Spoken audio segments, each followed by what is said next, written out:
Smoothie King asks, what's that sound?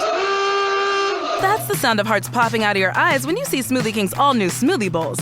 These Power Pack beauties are just waiting to be spooned. Our smoothie bowls start with acai or pitaya and are handcrafted with fresh toppings like sliced bananas, sweet berries, ripe mangoes, crunchy Purely Elizabeth granola, and a savory peanut butter drizzle. That's the sound of a smoothie bowl being made fresh, just for you. The new Smoothie Bowls menu, only at Smoothie King.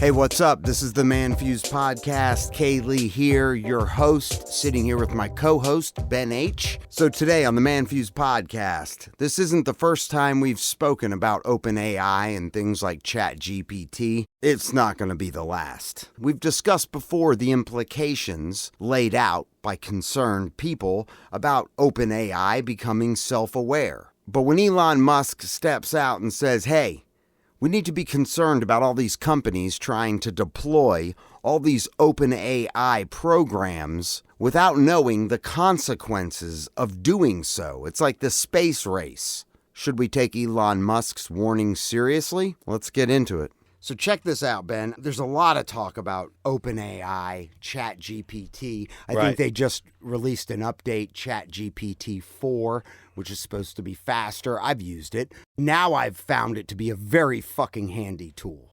But when I see, it's almost like the space race. Yeah. It's like all these companies, you got Blue Origin, you got SpaceX, you got Virgin Atlantic. Everyone's, in this race to get to Mars and to get now OpenAI. It's Siri, it's Alexa, it's ChatGPT, it's all of these. It's like a race to see who is going to make the biggest advancements. And I found an article from Elon Musk, who, is a fucking smart-ass dude. And what it's saying is Elon Musk and others call for a pause on OpenAI because everyone is moving as fast as they can without thinking about any consequences of what potentially could happen down the road. And the fact is that nobody exactly knows either. So he's saying that more than 1,000 tech leaders, researchers, and others signed an open letter urging a moratorium on the development of the most powerful artificial intelligence systems. AI developers are locked in an in and out of control race to develop and deploy ever more powerful digital minds that no one, not even their creators, can understand, predict, or reliably control, according to the letter, which is a nonprofit from the Future of Life Institute. That's huge. And so there are some guidelines as we enter the era of relationships 5.0 and the development of AI, virtual reality, robotics continues at an unprecedented pace. Yeah. This is like the Terminator. Right. This is like Skynet. Right. Becoming self-aware. Yeah. We're beginning to hear calls to discuss these technologies, legal and moral. They're saying that, the relationship between humans and technology, ethical and moral issues will inevitably arise. Because it's like, okay, when all of us have our own robots, well, now, if you think about it, now we've got to use our robots ethically. Right. You can't have your robot go and fuck up somebody because they pissed you off. Right. How smart are these things going to get? Right. To where you could wreak havoc in other people's lives, physically, financially, emotionally. If you had a fucking robot that fucking was as smart as ChatGPT in the wrong hands, someone could be like, all right, fucking put out a bully campaign on this fucking person. Yeah, for sure. And fucking slander their name across the internet. Or fucking hack in their finances. I think it's hard to imagine what these things could or could not do. And I think that's really the problem. The question becomes, can you even turn it off? Can you even turn it off now? Is it beyond the point that it could be turned off? That's the big question I have. Because I don't think you can turn this thing off. Already? Like right now, as we sit in 2023? I don't think you can turn it off. I don't know. Maybe you could. I don't know a whole lot about it. If this thing thinks for itself, then where is it? And is it going to take orders from humans anymore? I'm just saying, where physically is it? Well, it's got access to the entire fucking internet. But is it in a piece of hardware? Is it in the air?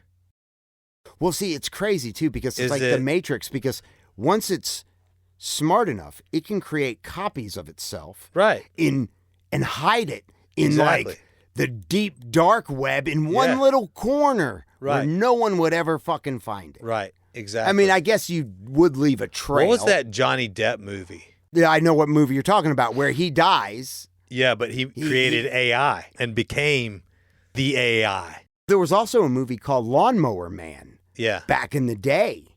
But the one with Johnny Depp. Transcendence. Right. It almost became like a physical thing, too, though. That's what I mean with regard to this AI. Where is it located? Like, where is it physically located? Is it located on a server somewhere in a building somewhere? Oh, well, yeah, definitely. Because ultimately, if it has access to the internet, it could escape the physical location. Oh, and it could put itself in other locations. And are we even talking about a server being its location, or is that just the medium through which it communicates? I mean, we could communicate with servers and spread itself out to servers all over the world. What about Wi-Fi, dude? Wi-Fi travels through the air. Like, what's to say that an AI entity can't travel through Wi-Fi? I mean, I don't think you can turn it off. And I think we're talking about potentially like real entities. There's a big discussion around whether or not AI has consciousness, real consciousness. Like, how do we define consciousness? Is AI conscious? Well, I think consciousness, and I'm not reading from a Webster's definition on Google, but it's being self-aware. Right. Of what you are. Right. Who you are. Right. What you're capable of. Yeah. What power you possess, what knowledge you have. Yeah. You know, to live life, to live in this, you know, world that is now been created if you're AI, because we created the web, we created the internet. Now we have given all the knowledge that humans have possessed and put it in to a mind or a machine that has the capability of computing at a faster rate than we could even imagine. Yeah. I mean, the human mind has got that ability to think outside the box. Like, there's something in radio now where, and I don't know how many stations are doing it, where they're having AI be the disc jockey, the one introducing the, you know, an AI voice and an AI brain. Right. People in radio, oh my God, we're going to lose our jobs. And, you know, that might happen. But there are still things and limitations where, you know, AI, you know, does AI have its own personality? Because that's what connects to listeners. It can be local and it could spit out the same information, but it's the way you spit it out. Yeah. And it's with the tonality and the, you know, and just you as a person, as an individual, have your own way of delivering information. Well, what happens when these entities start demanding rights? It's another thing. Because if it's conscious and it's intelligent, then is there a Bill of Rights for an AI entity? What if they start demanding bodies? You can't just keep me trapped inside here. You've got to put me in a body. This is abuse. There are suggested guidelines to make the relationships between man and their man-made entities. 1, respect the autonomy of the machines. While machines may have certain limitations, they should still be allowed to operate independently and make decisions within their programmed capabilities. See? But it's getting weird. Ensure transparency. Machines should be designed in a way that allows people to understand how they work and how they make decisions. Right. But what happens when the machines don't have to listen and don't have to go along with the way you think they make decisions? It's like Westworld. Protect privacy. Machines should not be used to gather or disclose personal information without consent or for purposes beyond their intended use. Machines should ensure safety and be designed to operate safely and prevent harm to people, other machines, or the environment. This is where it gets weird because there's so many movies on this where the machines start acting independently, and they're not protecting humans. No. And they're Why not would protecting other machines either. No. iRobot, establish accountability. Number 5, those responsible for creating and using machines should be held accountable for their actions and any harm caused. If your machines kill somebody, now you are on trial? Right. For murder? Well, maybe not, but what would happen if your dog killed somebody? I mean, there'd be some level of responsibility that you would have because your dog did something. You know but what I mean?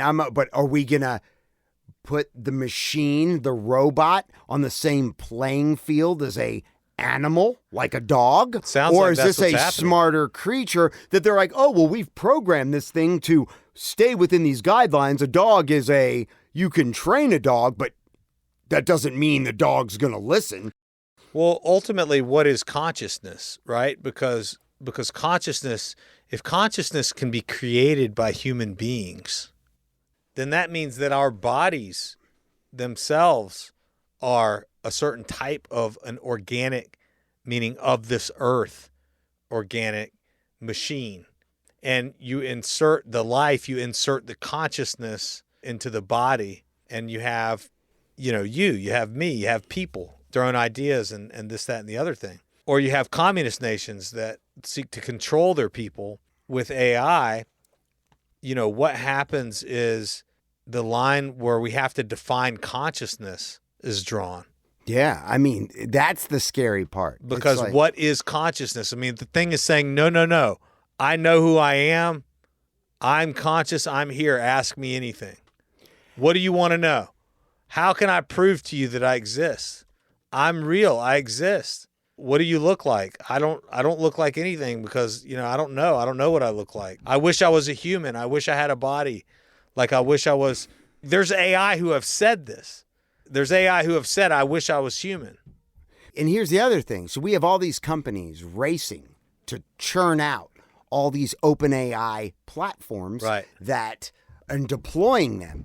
Is this going to be where one succeeds, or are they going to merge? Yeah. Because, you've got Siri, which is a database of responses and commands, and you've got Alexa, and they're kind of using it. And now you've got ChatGPT, which is a little different, but is it? I mean, it's an OpenAI source, and then there's a Google one they're rolling out. Are these all going to converge into one?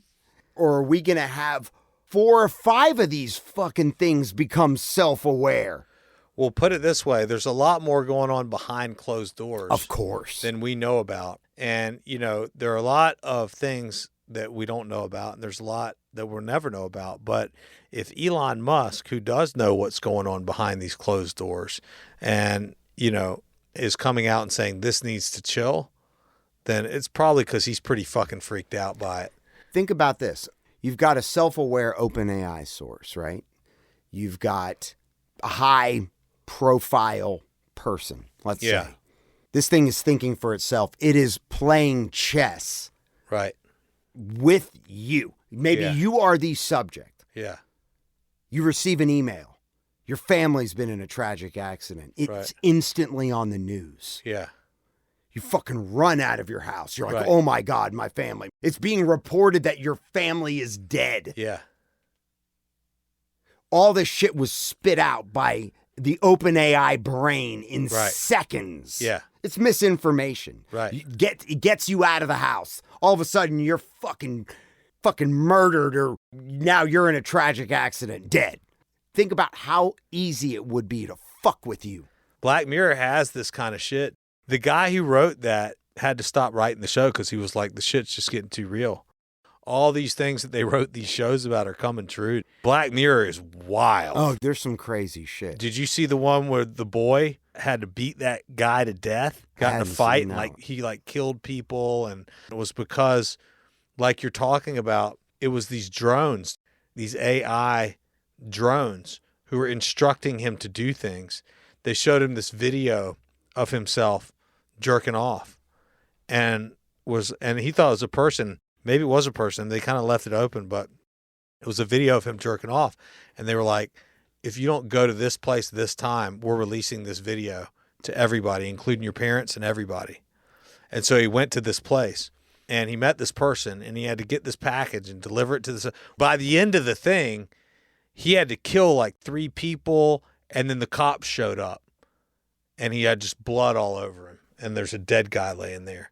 And then he got arrested and taken to jail, and he was like this big mass murderer. So it was a guy, or was it? It was a kid, dude. It was like a 14-year-old kid. But was it an OpenAI source that was fucking with him? It never said, but it was like it was. You know what I'm saying? Like you're talking about. You know, if you're a high-profile figure that is on the verge of, making a decision that affects, robots and AI, you could be played like fucking House of Cards. Yeah. You could be played like a pawn, but the machines are the one that's doing the pulling of the strings. 100%. It's fucking crazy, man. So the world we're coming into is very interesting for our kids, man. I just don't know what the right move is. Part of me hit it head on and just like get him involved with technology and just the whole thing. So you arm him for a potential future. For success. But then the other part of me is just like, that ain't it. He needs to learn how to fish. He needs to learn how to hunt. He needs to learn how to camp. He needs to learn about nature. He needs to learn about all those things. Well, I think he needs to know about both, but it's a balance, but you know what I'm saying? I mean, it's like, it's just weird, dude. It's not as easy as it used to be. Just not at all. Like my kids, I will keep them off of social media as long as I physically can. Other couples, their younger kids at 10 have social media profiles. I think most kids, dude. I think most. My kid doesn't. My kid doesn't have a Facebook, doesn't have an Instagram. I don't want him on that shit. I don't want him fucking begging for likes and fucking having to get validation. Yeah. Now, I don't know if most kids are on social media platforms, but what I was saying is like with regard to the devices. I think most kids have like a device. I mean, I think it's important for my kid to be able, he gets older, for him to be able to reach me. Of course. Phone, of course, to have contact with him. Of course.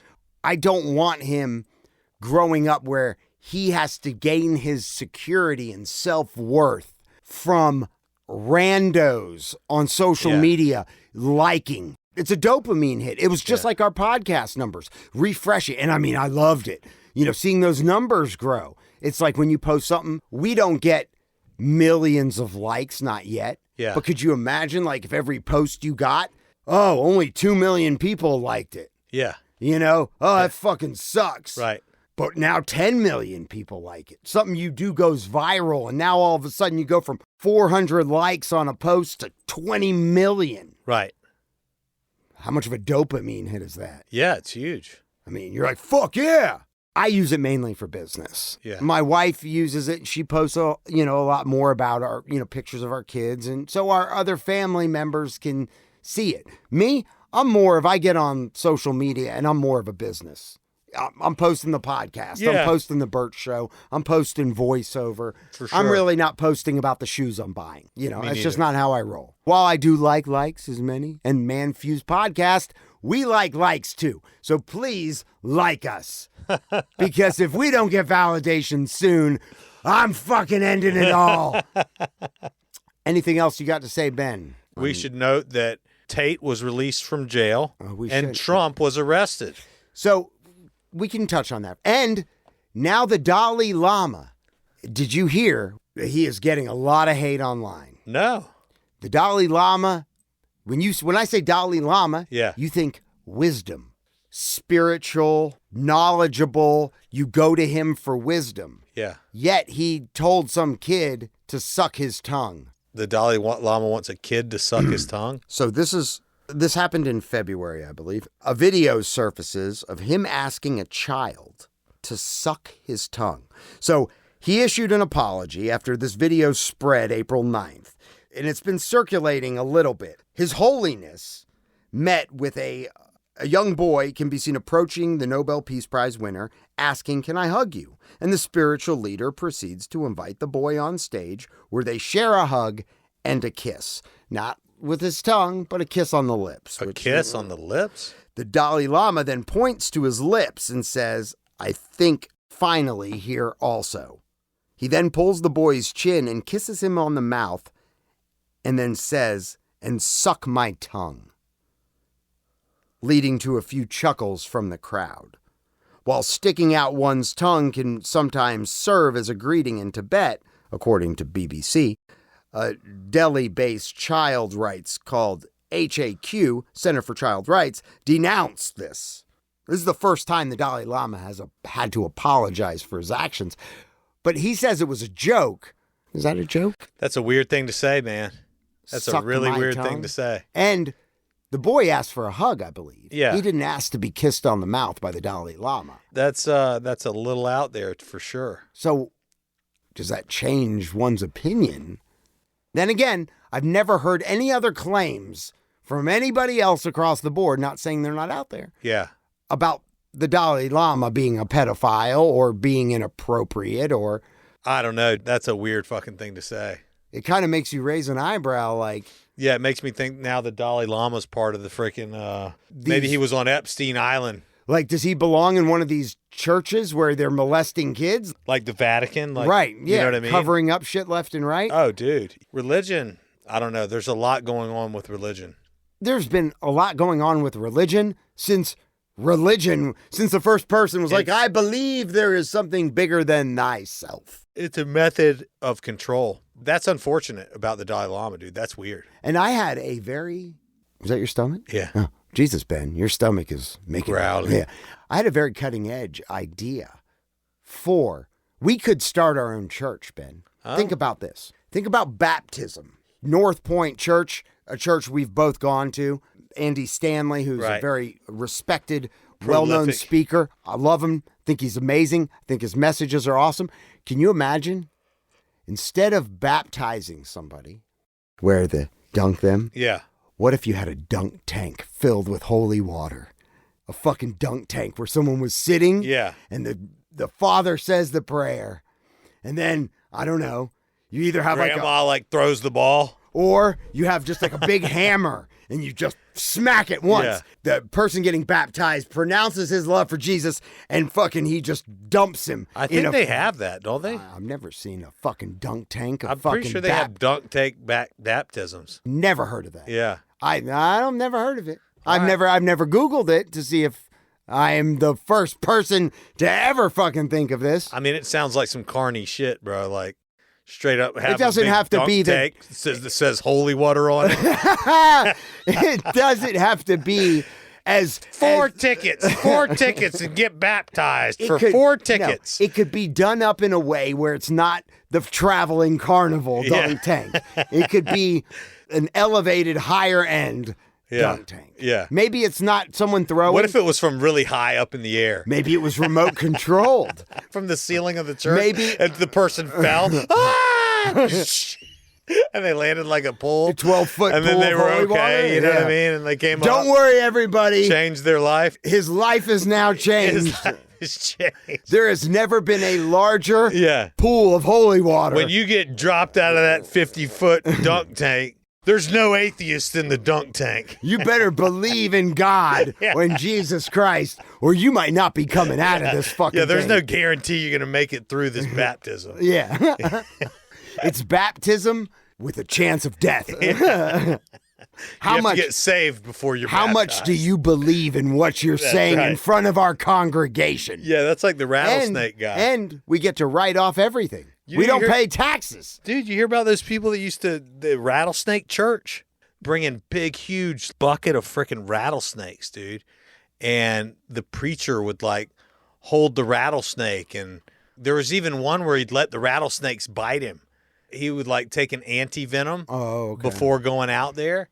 And the guy ended up dying, dude. From a rattlesnake bite? From rattlesnake bites, yeah. If you introduce, so for instance, if you're in that and you slowly keep introducing your body to it, right, your body would build up. I mean, the reason I think the venom is such a shock when you get bit because your body's never experienced anything like that. Yeah. It's just like a drug. It's like you build up a resistance. Like you build up, your body knows how to deal with it. Dude, I think, I don't know. I'd probably have to do some research with regard to snake venom. I mean, because some of it is neurotoxic. It's like acidic. It like breaks down your skin. It's like a brown recluse bite. Right. Yeah. Yeah, exactly. You're probably not going to build up an immunity to that over time. No. A certain amount of it will just, melts your organs. Yeah, or melts your skin or makes it or whatever. rot. Yeah. You get gangrene and shit. Yeah. Well, I hope you learned a lot today from this episode of the ManFUzed Podcast. Join the show. Hit us up at manfused.com, or you can call 770-744-5227. Leave a message. Send us a text. Love us while you got us. Love us while we're here. That's right. And if you will, do us a solid. Share the show.